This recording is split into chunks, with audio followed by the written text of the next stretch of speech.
ഫാഷിസത്തിന്റെ അടിസ്ഥാന പ്രമാണങ്ങൾ രൂപീകരിച്ചു വരുന്ന കൂട്ടത്തിൽ ആദ്യം പരിഗണിക്കപ്പെടേണ്ട വേരുകളിലൊന്ന് ജർമ്മൻ തത്വശാസ്ത്രജ്ഞനായിരുന്ന ഫ്രെഡറിക് നീഷയുടേതാണ്. നീഷയുടെ പ്രസാധകൻ പീറ്റർ ഗാസ്റ്റ് നീഷയെ വിശേഷിപ്പിച്ചത് നിഷ്ഠൂരനായ ക്രിസ്ത്യൻ വിരുദ്ധരിൽ ഒരാളും അവിശ്വാസിയും എന്നാണ്.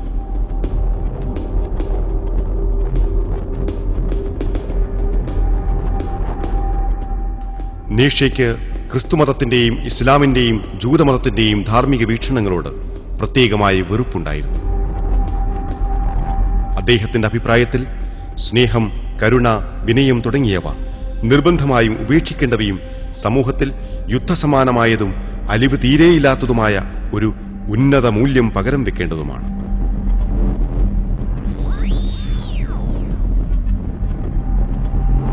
ദസ് സ്പീക്ക് സറാതുസ്ട്ര എന്ന പുസ്തകത്തിൽ അദ്ദേഹം എഴുതപ്പെട്ടതിൽ ഞാൻ ഏറെ സ്നേഹിക്കുന്നത് ഒരുവൻ രക്തം കൊണ്ട് എഴുതിയവയാണ്.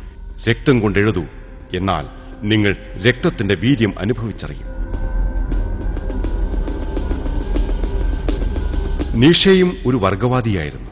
മനുഷ്യവംശത്തിന്റെ ഒരു ഭാഗത്ത് അടങ്ങിയിരിക്കുന്നത് അതിമാനുഷികതയാണ്, മറുഭാഗത്തുള്ളവർ അതിനെ പരിപാലിക്കുകയും അനുസരിക്കുകയുമാണ് ചെയ്യേണ്ടത് എന്ന അഭിപ്രായം അദ്ദേഹം നിലനിർത്തി. നീഷയുടെ അക്രമത്തിൽ അധിഷ്ഠിതമായ വർഗവീക്ഷണങ്ങൾ അദ്ദേഹത്തിന്റെ സമകാലികനായിരുന്ന ചാൾസ് ഡാർവിന്റെ വീക്ഷണങ്ങളോട് ഏറെ സാമ്യത പുലർത്തിയിരുന്നു.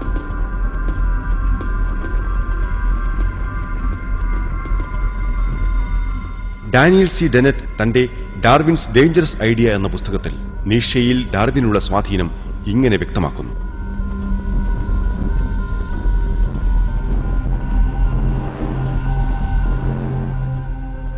പ്രപഞ്ച സംബന്ധമായ വിഷയങ്ങളിൽ ഡാർവിന്റെ സന്ദേശം ഫ്രെഡറിക് നീഷെ ശ്രദ്ധിച്ചു. നീഷെ അസ്തിത്വവാദത്തിന്റെ പിതാവാണെങ്കിൽ തീർച്ചയായും ഡാർവിൻ അതിന്റെ മുത്തച്ഛനെന്ന് വിളിക്കപ്പെടാൻ യോഗ്യനാണ്.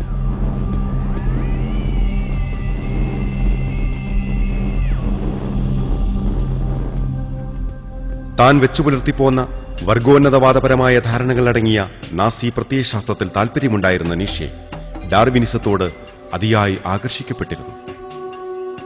ഇദ്ദേഹത്തിന്റെ ഓർമ്മയ്ക്ക് അഡോൾഫ് ഹിറ്റ്ലർ ഒരു സ്മാരകം നിർമ്മിക്കുകയും നീഷയുടെ ഉന്നതവർഗ പ്രമാണങ്ങളെ ജർമ്മൻ വിദ്യാർത്ഥികളെ പഠിപ്പിക്കുവാനുള്ള ഒരു വിദ്യാഭ്യാസ കേന്ദ്രത്തിനും ലൈബ്രറിക്കും ശിലാസ്ഥാപനം നടത്തുകയുമുണ്ടായി.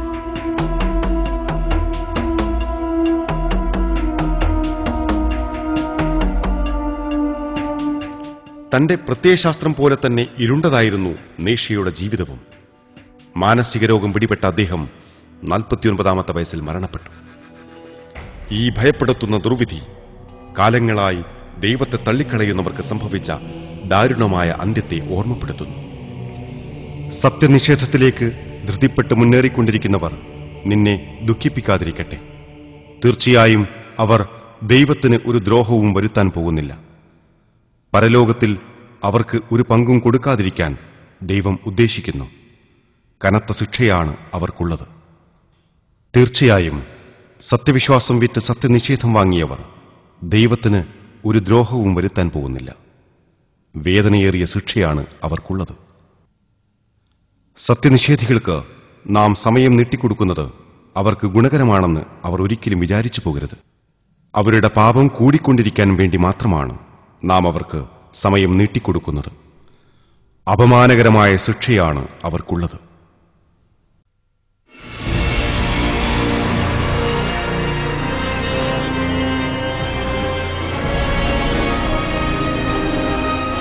നാസികളുടെ വർഗോന്നതവാദ തത്വജ്ഞാനി ഹേക്കൽ.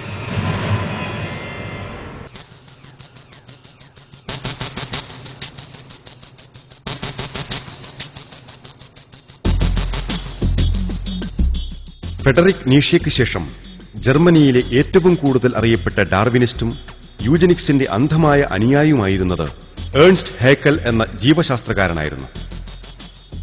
അദ്ദേഹത്തിന്റെ അശാസ്ത്രീയമായ സിദ്ധാന്തമനുസരിച്ച് ഓരോ ജീവികളും ആരോപിക്കപ്പെട്ട പരിണാമമെന്ന പ്രക്രിയയെ ആശ്രയിക്കുന്നു. ഇത് അവരുടെ പൂർവ്വതലമുറയിൽപ്പെട്ടവർ അനുഭവിക്കുന്നതും മാതാക്കളുടെ ശരീരത്തിൽ വെച്ച് തന്നെ വികാസം പ്രാപിക്കുന്നതുമാണ്.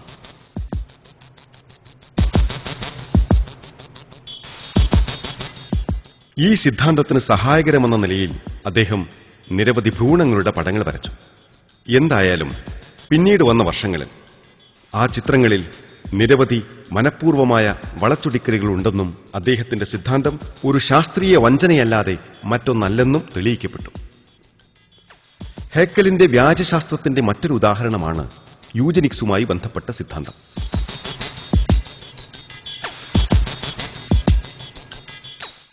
Charles Darwin, Francis Galton, Leonard Darwin തുടങ്ങിയവരുടെ സിദ്ധാന്തങ്ങൾ കടം കൊണ്ട അദ്ദേഹം അത് ഏറെ മുന്നോട്ട് കൊണ്ടുപോവുകയും പുരാതന ഗ്രീസിലുണ്ടായിരുന്ന സ്പാർട്ടൻ മാതൃക തിരികെ കൊണ്ടുവരണമെന്ന് നിർദ്ദേശിക്കുകയും ചെയ്തു. മറ്റൊരു വിധത്തിൽ പറഞ്ഞാൽ നവജാത ശിശുക്കളെ വധിക്കേണ്ടതുണ്ടെന്ന്. വണ്ടേഴ്സ് ഓഫ് ലൈഫ് എന്ന തന്റെ പുസ്തകത്തിൽ യാതൊരു സങ്കോചവുമില്ലാതെ വൈകല്യമുള്ള നവജാത ശിശുക്കളുടെ വധം എന്ന ആശയം നിർദ്ദേശിച്ചു. പരിണാമശാസ്ത്രം നിർദ്ദേശിക്കുന്ന രീതിയിൽ പരിണമിച്ച ഒരു സമൂഹത്തിനു വേണ്ടി അതിന്റെ നിർമ്മിതിക്ക് തടസ്സം നിൽക്കുന്ന രോഗികളും വികലാംഗരുമായവരെ ഉന്മൂലനം ചെയ്യേണ്ടതാണെന്ന് അദ്ദേഹം ആവശ്യപ്പെട്ടു. പ്രകൃത്യാലുള്ള തെരഞ്ഞെടുപ്പിനെതിരാണെന്ന് അവകാശപ്പെട്ടുകൊണ്ട് രോഗികളെ ചികിത്സിക്കുന്നത് അദ്ദേഹം എതിർത്തു. അദ്ദേഹം ഇങ്ങനെ പരാതി ഉന്നയിച്ചു: ആയിരക്കണക്കായ മാറാരോഗികൾ, ഭ്രാന്തന്മാർ, കുഷ്ഠരോഗികൾ, ക്യാൻസർ ബാധിച്ചവർ തുടങ്ങിയവരെ നമ്മുടെ ആധുനിക സമൂഹത്തിൽ കൃത്രിമമായി സംരക്ഷിക്കുകയാണ്. ഇതുകൊണ്ട് അവർക്കോ സമൂഹത്തിനോ നേരിയ ലാഭം പോലുമില്ല.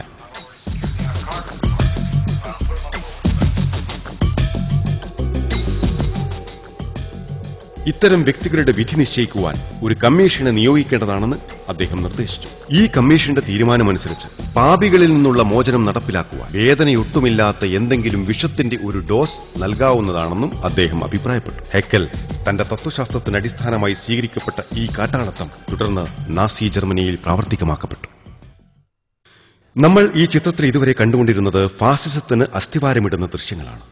കാട്ടാളത്തത്തിന്റെ ഈ തത്വശാസ്ത്രം പാഗൻ സംസ്കാരത്തിൽ നിന്നും തുടങ്ങി പരിണാമ സിദ്ധാന്തത്തോടും 19-ാം നൂറ്റാണ്ടിലെ വർഗവാദങ്ങളോടും കൂടിച്ചേർന്ന് യഥാർത്ഥത്തിൽ നിർമ്മിച്ചത് ഒരു ഭീകരമായ തത്വസംഹിതയാണ്. ഫാഷിസം മുറുകെ പിടിക്കുന്ന ദിവ്യത്വം അതിന്റെ ശക്തിയാണ്. ശക്തരായവർക്ക് അശക്തരായവരെ ചവിട്ടിമെതിച്ച് ഉയരങ്ങൾ കീഴടക്കാനുള്ള അവകാശമുണ്ട്. ഫാസിസ്റ്റുകൾ ശക്തിയെ ബഹുമാനിക്കുന്നു, അശക്തരെ ചെറുക്കുകയും നിന്ദിക്കുകയും ചെയ്തു. ഈ വഴിപിടച്ച തത്വശാസ്ത്രത്തിന്റെ അടിസ്ഥാന ആശയങ്ങൾ യുദ്ധം ചെയ്യുക, രക്തം ചിന്തുക, കാരുണ്യരാഹിത്യം, ക്രൂരത എന്നിവയാണ്. വടക്കേ യൂറോപ്പിലെ കാട്ടാളന്മാരായ പാഗൻ ആദിമവർഗക്കാർക്കിടയിലും റോമൻ സാമ്രാജ്യത്തിന്റെ ചില മണ്ഡലങ്ങളിലും സ്പാർട്ടയിലും ഉയർക്കൊണ്ട ഈ വഴിപിടച്ച മാനസികാവസ്ഥയ്ക്ക് പകരമായി ദൈവം മതത്തിലൂടെ നമുക്ക് വ്യക്തമാക്കി തന്ന മനോഹരമായ മൂല്യബോധമുണ്ട്. മതത്തിന്റെ മൂല്യബോധമനുസരിച്ച് വിലമതിക്കപ്പെടുന്നത് ശക്തിയല്ല, സത്യമാണ്. മനുഷ്യജന്മത്തിന്റെ മൂല്യം നിശ്ചയിക്കേണ്ടത് ദൈവം വെളിപ്പെടുത്തി തന്ന സത്യത്തിന് അനുഗുണമായി ജീവിക്കുന്നുണ്ടോ എന്ന് നോക്കിയാവണം, അല്ലാതെ അവന്റെ ശക്തി നോക്കിയാവരുത്. ശക്തരെ ഏൽപ്പിച്ചിരിക്കുന്നത് അശക്തരോട് മര്യാദയും കരുണയും പ്രകടിപ്പിക്കാനാണ്, അവരെ ഞെരുക്കുവാനും അടിച്ചമർത്തുവാനുമല്ല. ഒരു മനുഷ്യന്റെ കടമ അശക്തനെ സംരക്ഷിക്കുകയും അവനോട് ദയയോടും സഹവർത്തിത്വത്തോടും ഇടപെടുകയുമാണ്, അല്ലാതെ ക്രൂരതയും കാരുണ്യമില്ലായ്മയും കാണിക്കുകയല്ല. നമ്മുടെ അടുത്ത ചലച്ചിത്രത്തിൽ നാം കാണാൻ പോകുന്നത് ഫാഷിസം ജർമ്മനിയിൽ അധികാരം പിടിച്ചടക്കിയ സാഹചര്യങ്ങളും ആ പിടിച്ചടക്കലിന്റെ അനന്തര ഫലങ്ങളുമാണ്. ആര്യവർഗം വക്രീകരിച്ച ആ തത്വശാസ്ത്രം ചെയ്ത കശാപ്പുകൾ നമുക്ക് ഉഗ്രഭീതിയോടെ ഇവിടെ കാണാം. ഈ വഴിപിടച്ച പ്രത്യയശാസ്ത്രം ലോകമൊട്ടാകെ കരിനിഴൽ വീഴ്ത്തിയത് എങ്ങനെയെന്നും ഇതോടൊപ്പം നമുക്ക് കാണാം. 2-ാം ലോകമഹായുദ്ധത്തോടെ ഈ കാട്ടാളത്തത്തിന്റെ പ്രത്യയശാസ്ത്രം അവസാനിച്ചു എന്ന് നമ്മെ വിശ്വസിപ്പിച്ചത് എങ്ങനെയെന്നും യഥാർത്ഥത്തിൽ പരാജയത്തെ അതിജീവിച്ച ഇത് ഇപ്പോഴും നാൾക്കുനാൾ കൂടുതൽ ശക്തമായിക്കൊണ്ടിരിക്കുന്നത് എങ്ങനെയെന്നും നമുക്ക് കാണാം. ഫാഷിസ്റ്റ് രാഷ്ട്രീയക്കാരും പട്ടാളവും ആഫ്രിക്ക മുതൽ യൂറോപ്പ് വരെ നടത്തിയിട്ടുള്ള കൊലപാതകങ്ങളെ ഞങ്ങൾ വിശദമാക്കാം. അതോടൊപ്പം ലോകമാകെ ഭീഷണിയായി വളരുന്ന ഈ കറുത്ത പ്രത്യയശാസ്ത്രത്തിനുള്ള പ്രതിവിധി എന്താണെന്നും